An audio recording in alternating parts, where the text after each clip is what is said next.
Hi everyone. In the previous class, we have discussed about dimensions. Okay, we are discussing about dimensions of certain quantities, and in this class, we will continue with dimensions of some other quantities like momentum. Okay, what do you mean by momentum? Actually, momentum is the product of mass and velocity. Okay, mass and velocity.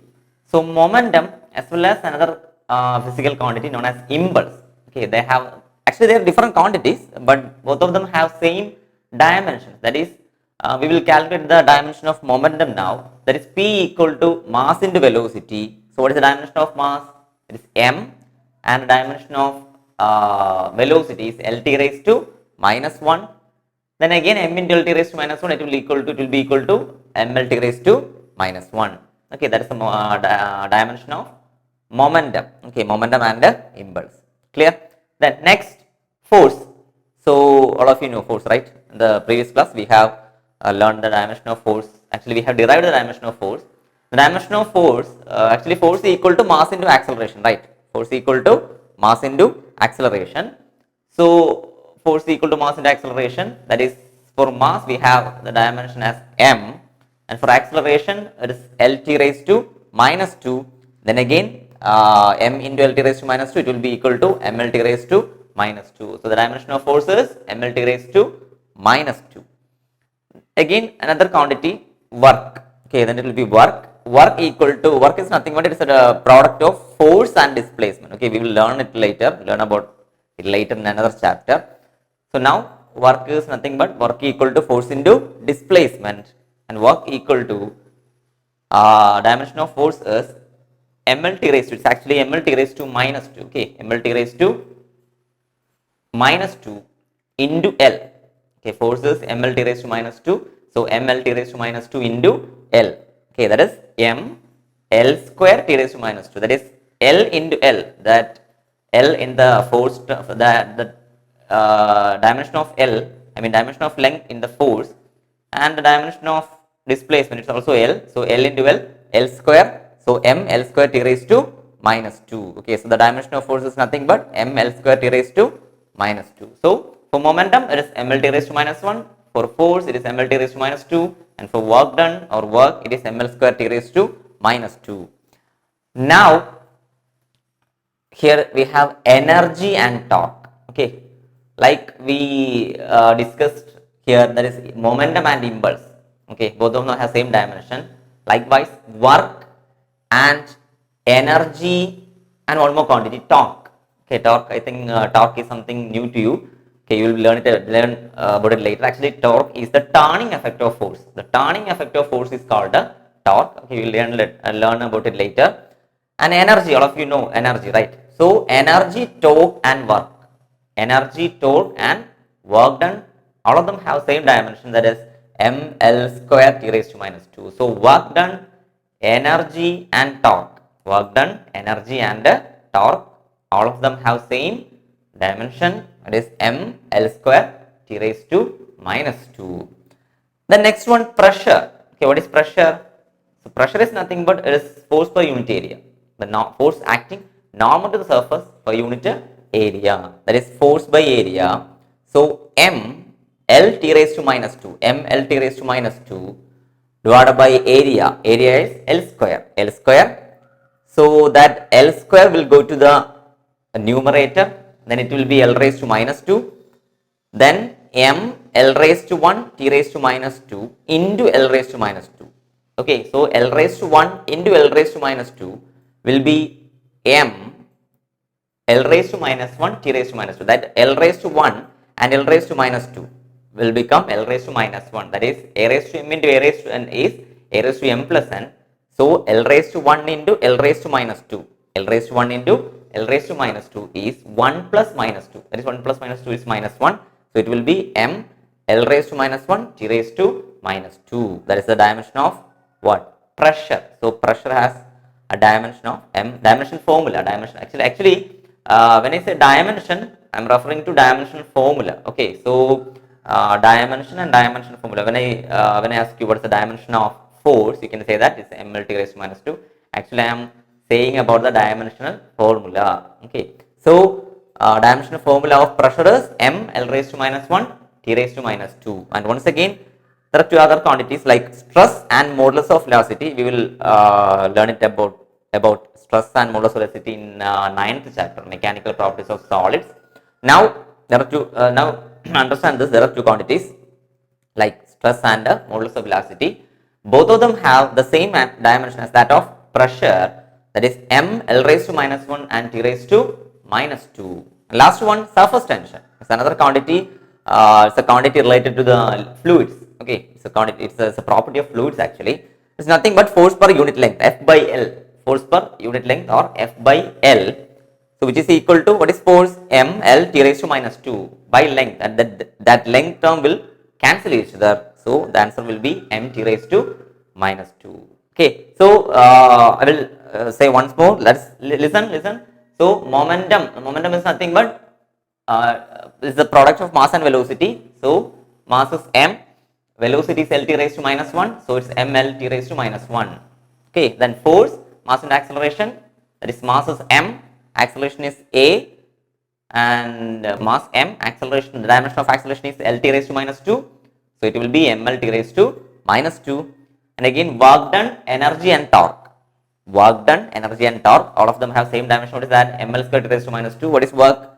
Work is nothing but force into displacement, that is m, force is m, L T raised to minus 2 into displacement is L. So ml square T raised to minus 2. Okay, then so next, work, I told you energy, torque and work done have the same dimensions, ml square T raised to minus 2. Again, pressure, that is force by area, m L raised to minus 1 T raised to minus 2.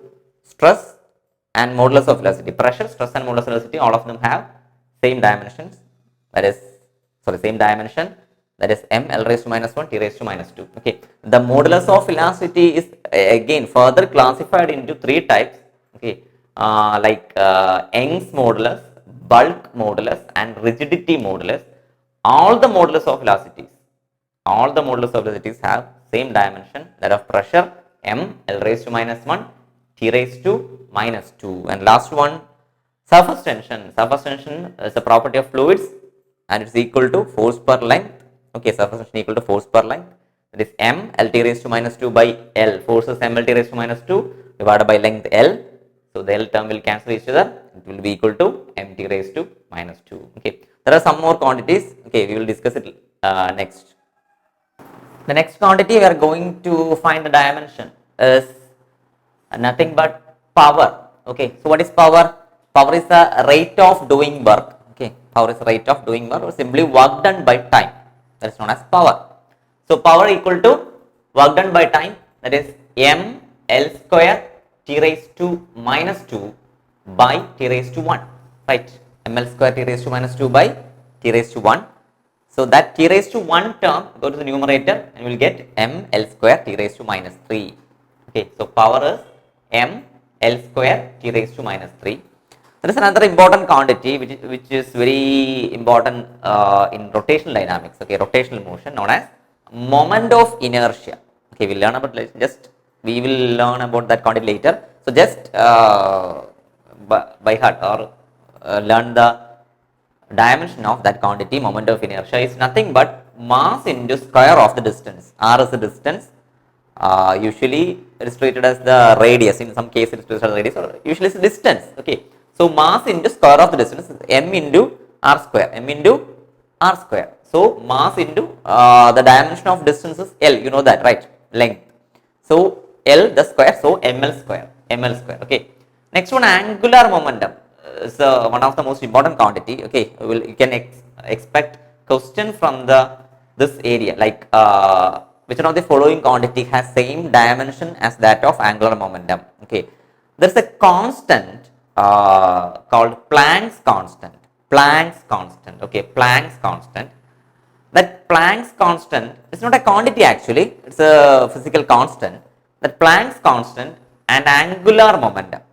Planck's constant and angular momentum has same dimensions. Actually, the equation mass into velocity into radius, that is mvr, belongs to angular momentum. This is the equation of angular momentum. So when we find dimension of mass, velocity and r is radius. Radius is equal to length. Okay, so it will be m, then velocity L t raised to minus 1, and again radius L. So it will be m L into L square ml square t raised to minus 1 ml square t raised to minus 1. Okay, so just you don't have to worry about the name of that quantity. I mean what the meaning of that quantity, the definition of that quantity, but just learn the dimension. Okay. Okay, fine. So the important thing is angular momentum and Planck's constant. Angular momentum and Planck's constant has the same dimension. I mean, angular momentum and Planck's constant have the same dimension. Okay, m L square t raised to minus 1. Next, temperature. Okay, so the dimension of temperature is K. K stands for Kelvin, or in some textbooks you have, I mean, you can see that it is theta. They don't as theta or Kelvin. You can use whether you can use Kelvin K or theta. It's up to you as you wish. Here I am using K. Okay, so temperature. Why we are not using T? Because we have already taken T for time, so we cannot use T here. So it will be Kelvin or K or theta. So heat and temperature are different quantities. I have told that in the previous class. Okay, so there are different quantities. Actually, heat is an energy form. Heat is an energy form. So the dimension of heat will be same as that of energy, since it is an energy form. M L square t raised to minus 2. M L square t raised to minus 2. Okay, then specific heat capacity is another important quantity. Specific heat capacity. There are so many quantities in regarding, I mean, related to heat and temperature. Again, this rotational motion. So many quantities. I am just giving you the necessary quantities. Okay, necessary important quantities. Okay, you may find more and more quantities in your textbook. Okay, the dimension of more and more quantities in your textbook. Okay, you don't need, I mean, you don't have to buy out all the quantities. Okay, just buy out and just learn the necessary one, like velocity, acceleration, mass, time, then something like that. Okay, distance, displacement, etc., etc. It's enough to do problems in this chapter. Okay, listen. Next, specific heat capacity is nothing but it is heat by mass and temperature. It is the amount of heat required to raise the temperature of 1 kilogram of substance by 1 Kelvin. Okay, I think all of you know the definition of specific heat capacity. So Q by m is mass into temperature T. Okay, temperature T. It is not time; it is temperature. Okay, I have already written that temperature. So Q is ml square t raised to minus 2. Then that is heat. M for mass, then K for temperature, Kelvin. So it will be, the m term will cancel each other. Then it's L square t raised to minus 2 into K raised to minus 1. Again, frequency in another important quantity. What is frequency? Frequency is nothing but 1 by time period, number of cycles per second. Number of cycles or number of vibrations per second is called frequency. Very simple, 1 by time period t raised to minus 1. Okay, then electric current. Okay, electric current is defined, the dimension of electric current is ampere. Next one, charge. Charge is current into time, that is called charge. Okay, current into time, I into T, current into time, that is charge. Actually, electric current is nothing but rate of flow of charges. So I equal to Q by T. So what is Q? I into T. So A into T, A into T, A raised to 1, T raised to 1. Okay, T is time. Okay, T is time. So this is all about dimensions of physical quantities. So in this chapter, I think almost all problems can be solved by using lesser number of physical. Not we don't need all these quantities to solve every problem, and you have to by heart up to 10 or 15, like up to power. Okay, like work, energy, velocity, distance, something like that. Okay, so this is all about dimensions. This is all about dimensions. Okay, so don't worry that actually I have given you almost 10 or 20 physical the dimensions of 10 or 20 physical quantities. So don't worry about that. Eventually you will learn that. Okay, eventually by doing problems you will learn all these the dimensions of all these quantities. Okay, it's very simple. Okay, so next we are going to discuss about what is the application. Okay, the dimensions can be used to, it would be used for several purposes. Okay, the dimensions of physical quantities can be used for several purposes, like checking the correctness of an equation, checking the correctness of an equation, and to derive an unknown equation connecting physical quantities, and to convert a unit from one system to another. Okay, these are the main applications of dimensions or dimensional analysis. Okay, so next we are going to discuss about the some important applications of dimensions involving dimensions or dimensional formula. Okay, fine. So next we are going to discuss about the applications of dimensions.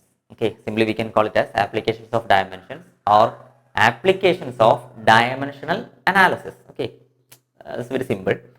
And I have already told you there are three applications. And the first one is to check the dimensional consistency. What is dimensional consistency? Can also written as to check the dimensional dimensional correctness. That is correctness of an equation. Okay, to check the dimensional consistency of equations. To check the dimensional consistency of equations. Okay, to check the dimensional consistency of equations. That means dimensions can be used to check whether an equation is correct or not. An equation involving physical quantities is correct or not. Okay, so for that purpose we need a principle. Okay, we need a theory, a theoretical, a theory. The theory behind that principle is called, the theory behind that application is called principle of homogeneity. Principle of homogeneity. So, in order to check whether an equation is correct or not, we need a concept that is called, or principle that is called principle of homogeneity. Principle of homogeneity. Okay. So, what is the meaning of this word homogeneity? Homo means, all of you know that, Homo sapiens. Like, what is Homo sapiens? Homo means same. Homo means same. Sapiens, us. Okay. So, Homo means same. Genity or genesis means origin. Okay. Actually, that's the meaning of that word. So, homogeneity. So, principle of homogeneity. Okay. That is, the word comes from same origin. That means, see, I will explain that. Like, suppose you have to add length and length. That is, we can add 1 meter and 1 meter, right? Okay, we can add 1 meter and 1 meter. That is, we can add length. Suppose we have a length L1, 2 centimeter. A length L1, 2 centimeter. Another length L2, again 2 centimeter. Okay, 4 centimeter. You can simply add these two things, right? So, what is total length? L1 plus L2, that is 2 plus 4 or 6 centimeter, right? 2 plus 4, 6 centimeter. But my question is, I have two different quantities. That is, I have length L equal to 4 centimeter and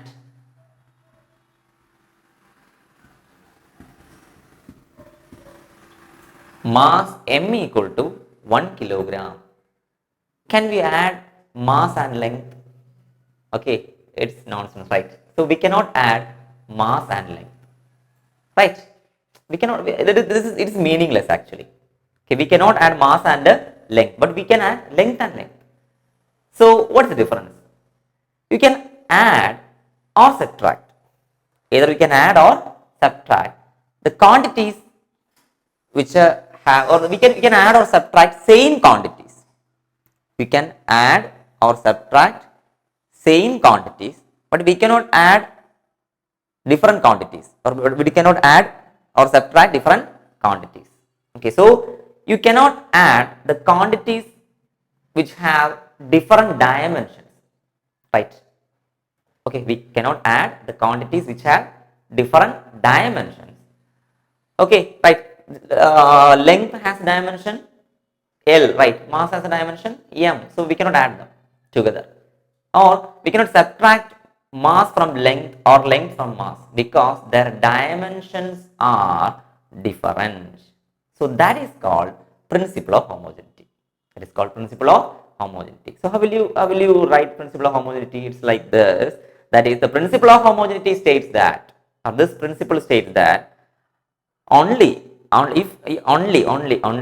two quantities can be added together or subtracted from one another if and only if two quantities can be added together or subtracted from one another if and only if they have same dimension. Okay, so two quantities having same dimensions can be added together or subtracted from one another.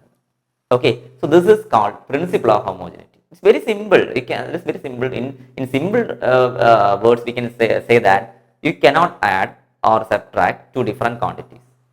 Okay, you can add only two same quantities. Quantities we have same dimensions. Okay, that is called principle of homogeneity. So for adding or subtracting quantities, their dimension should be same. For adding or subtracting quantities, their dimensions should be same. Very simple, very clear, right? Okay, so very simple. You cannot add force and mass. It's against principle of homogeneity. But you can multiply length and mass. Okay, or you can divide mass by length. You can divide mass by length or length by mass. So additional divisions are excluded, right? Okay, it is possible. Okay, actually we are multiplying mass and acceleration, then we will get force. But we are not we cannot add mass and acceleration. So m plus a is meaningless, but m into a is meaningful. Okay, clear? I think this concept is clear to you. Okay, so you can add or you can multiply or divide. You can multiply or divide two different quantities, but you cannot add or subtract these quantities. Okay, that two operations are not possible. Addition and subtraction are not possible, but multiplication division are possible. So that is the basics of principle of homogeneity. Okay, so principle of homogeneity states that two quantities can be added together or subtracted from one another if and only if they have same dimensions. Simple. Okay, but they can multiply.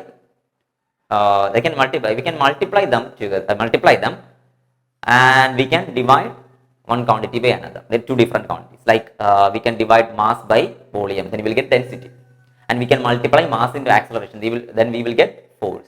Okay, so you can multiply or divide, but you cannot add or subtract. Okay, that's called the principle of homogeneity. That's the basic concept of principle of homogeneity. Okay, so this principle of homogeneity can be used to check whether an equation is correct or not. Okay, this principle of homogeneity can be used to check whether an equation is correct or not. And how we do that? Listen here. Suppose I have an equation.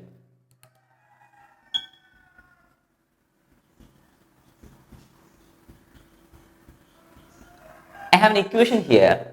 A equal to, this is an equation. Okay, this is an equation. A equal to b plus c minus d by e. Okay, so what is an equation? It's a mathematical expression which involves equal sign, right? Mathematical expression, equal sign, and plus minus letters and numbers, everything. So this is an equation. A equal to b plus c minus b plus c minus d by e. Okay, this is an equation. A equal to b plus c minus d by e. And if I have to check the correctness of this equation, suppose a, b, c, d and e are different physical quantities, or maybe they are same, or maybe they are different. That's not a problem. But a, b, c, d, e are physical quantities. Clear? They are physical quantities. So in order to check the correctness of this equation, I have to, first of all, I have to find the dimension of all quantities. Okay, the dimension of all quantities. And if the equation is correct, the dimension of all the terms in this equation should be equal, must be equal. Okay, so What is the condition? According to principle of homogeneity, the principle of homogeneity states that two quantities should be added or subtracted, can be added or subtracted from another of if and only if they have same dimensions. So if the equation is correct, then all the terms like a, b, c and d by e, that is a single term, okay, d by e must have equal dimensions. Okay, so according to principle of homogeneity, an equation is correct if the all the terms like dimension of A is equal to dimension of B, and it's again equal to dimension of C equal to dimension of D by E. Clear? Okay. So what is the why we are using principle of homogeneity here? I will explain. See, these quantities B and C are added together, right? They are added together. So according to principle of homogeneity, two quantities can be only added. Okay, two quantities can be added if and only if they have same dimension. Okay, like if B is length, then C must be length, or it will violate the principle of homogeneity. Clear? So if B and C are same, or the two quantities having same dimensions, then they can be added. So the dimension of B should be equal to dimension of C. Dimension of B should be equal to dimension of C. Why? Because they, in this equation, they are added together, right? Also, D by E, the single term, that is the term D by E. Okay, don't separate the D and E.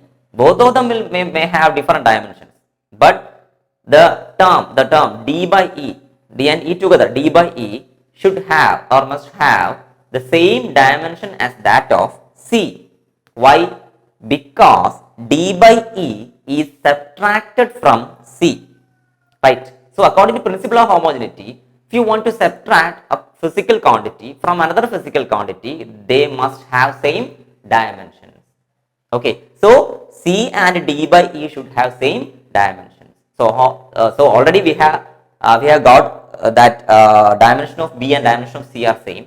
Again, here dimension of C and dimension of D by E are equal. Then dimension of B should be equal to dimension of C should be equal to dimension of D by E, and here I have an equal sign. So the dimension of A should be equal to dimension of B should be equal to dimension of C should be equal to dimension of D by E, which means for the correctness of an equation, if an equation is said to be correct, okay, if an equation, we have to say an equation, if this equation is correct, then the dimension of all the terms, all the physical quantities, I am not saying physical quantities, all the terms, okay, the dimension of all the terms in that equation must be equal. Okay, the dimension of all the terms, not the LHS side or the RHS side, both.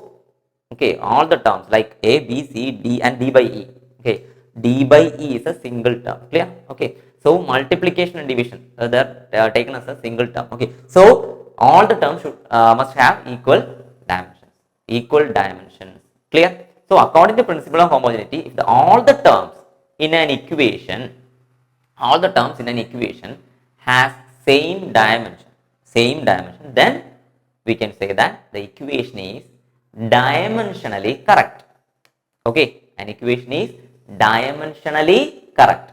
Okay, clear? Then, so when you say an equation is dimensionally correct, if all the terms in an equation have same dimensions, if all the terms in an equation have same dimension, okay, then we can say that same dimensions, then we can say that the equation is dimensionally correct. Why I am using dimensionally correct? There is a reason for that. Okay, there is a reason for that. Actually, suppose by dimensional analysis, you got that you got an equation. Okay, you are given an equation. And suppose this is an equation, and you have been asked to you are asked to you are asked to check the correctness of this equation. Okay, to check the correctness of this equation. So what we do? You will check the dimensional consistency, or first of all you will find the dimensions of all the terms, then you will check whether they are equal or not, and you get that. I mean, if you get all the terms, the dimensions of all the terms are equal, then we can say that, and you can say that the dimension is, the equation is correct or dimensionally correct. Okay, so why I am saying dimensionally correct? Because if you get, if an equation is correct when we are checking the correctness, and that equation is need not to be the exact equation. Okay, that equation is need not to be the exact equation. Okay, see, I can give you an example, like the equation for kinetic energy is Ke equal to, the equation for kinetic energy is Ke equal to half mv square. Okay, equation for kinetic energy is K equal to half mv square, right? So listen, the equation for kinetic energy is half mv square. I have told you that all the energy, I mean, if it is kinetic energy or potential energy or chemical energy or heat energy, whatever may be the energy form, all of them have same dimension. What is that? M L square T raised to minus 2. So when you write the dimension of energy, you will get M L square T raised to minus 2, right? And when you find the dimension of this term half mv square, you will also get M L square T raised to minus 2. So both the dimensions on the left hand side and all the term, that is the dimensions on the left hand side is equal to dimensions on the right hand side. So then we can say that the equation is dimensionally correct. But see, instead of kinetic energy, suppose I am writing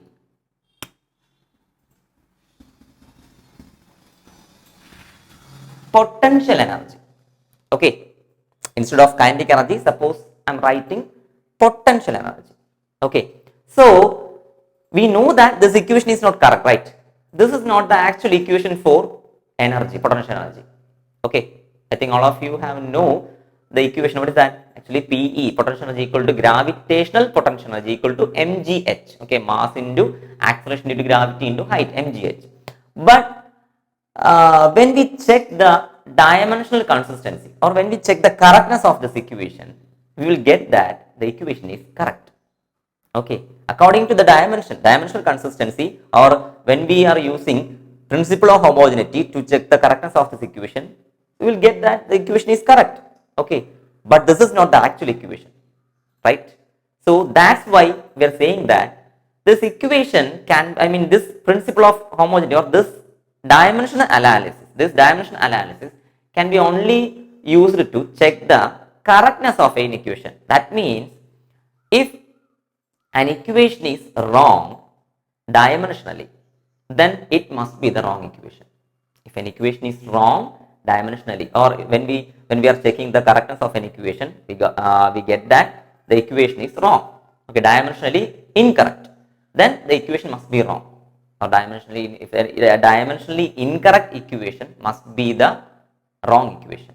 But a dimensionally correct equation need not to be the exact equation. Did you get that? Okay, so clear? So a dimensionally correct equation need not to be the exact equation, but a dimensionally incorrect equation must be an incorrect equation. Okay, a dimensionally incorrect equation must be an incorrect equation. That equation must be wrong. So this principle, that is this dimensional analysis, can be only used to check the correctness. It will not ensure, it will not give you the exact equation. It will not give you the exact equation, but it will tell you whether the equation is correct or not. Okay, it will not give you the exact equation, but it will tell you the equation is correct or not. Okay, that's the importance of this thing. So a dimensionally correct equation is need not to be the exact equation, but a dimensional, if an equation is dimensionally wrong, if we get the, if we get the answer like this, okay, like if p equal to half mv square, when we are doing the dimensional analysis, we will get that the equation is correct, but it is not the exact equation. Clear? Okay. So this is called principle of homogeneity. And next we will do a problem based on this principle of homogeneity, how to check the correctness of an equation. So once again I will explain what is principle of homogeneity. It's this is the basic principle which states that two quantities can be added or subtracted from one another only if and only if they have same dimensions, and an equation is said to be dimensionally correct when an equation is said to be dimensionally correct when all the terms in that equation all the terms in that equation have same dimensions. Okay, all the terms in that equation have same dimensions.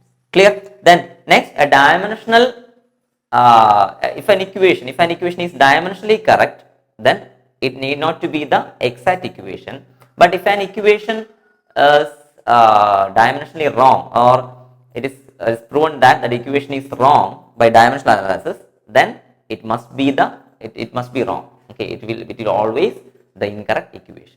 Clear? So next we will do a problem based on this dimensional analysis to check the correctness of an equation. Clear?